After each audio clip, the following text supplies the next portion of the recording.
So I've just got back from being called out to a Ford Kuga, which had a problem with its bonnet lock. The owners hadn't opened the bonnet before. When they bought the car, they had two fobs. They needed to get the car MOT'd, so they were trying to open the bonnet and then realised they didn't actually have a physical key to open the bonnet.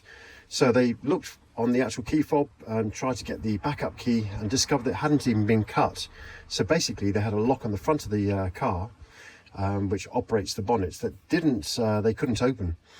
Now the thing about this lock is when you put the key in, you have to turn it anti-clockwise first, which rotates this linkage here and releases the bonnet, and then you have to rotate it clockwise to then release the bonnet altogether and be able to lift it. So it's a two-stage lock: open to the left to release, and then to the right to actually get the bonnet open.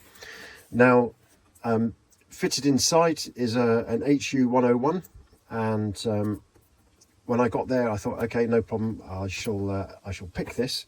But of course the difficulty being is it needs to be picked in both directions, and try as hard as I could, picking it in the initial anti-clockwise direction was proving very difficult. So I thought I'd bring it back here and just pop it in the vise and show you picking in both directions.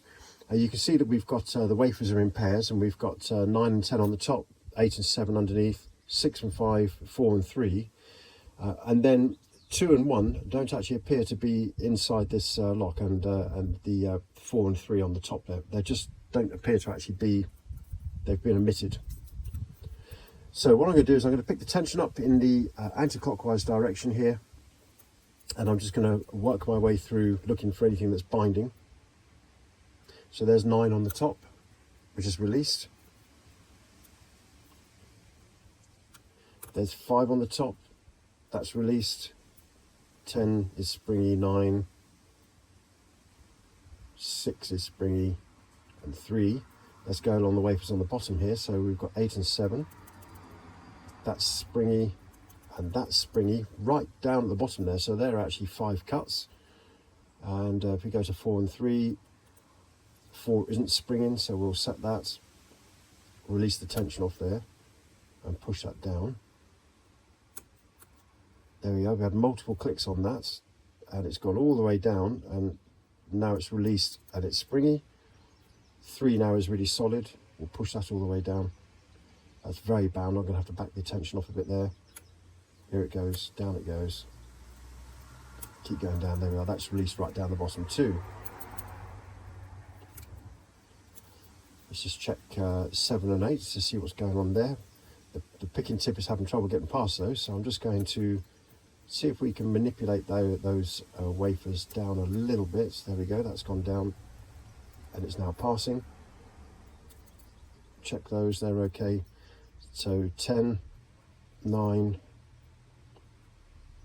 6, okay, 5 has dropped, so we'll set 5, and there we go.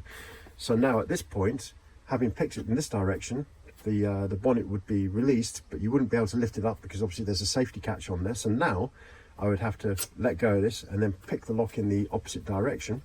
So we'll do that now. Obviously the sensible thing would have been to have written down the code, but I have picked this a couple of times now, so I've got a rough idea of where we need to be with it. So I'm just picking and releasing. We know that these two are 0 effectively. There we go. And 4 was all the way down, as was 3. And in this direction it's making a whole lot more sense because it's actually binding and giving lots of decent feedback. There's 10 that needs to be set. Almost getting counter rotation on that, and there we go. So that was obviously set in almost like an anti-pick, if you like, and I've had to do counter rotation to get it, and as you can see, there we go. Now at this stage the bonnet is fully released, and we're then able to open the bonnet and change this lock mechanism. So there we are, something slightly different to the usual door assemblies or ignition assemblies. We've obviously got this in the bonnet. I was expecting it to be a Tivi, but it obviously wasn't. It's an HU101, and that's how we got it open.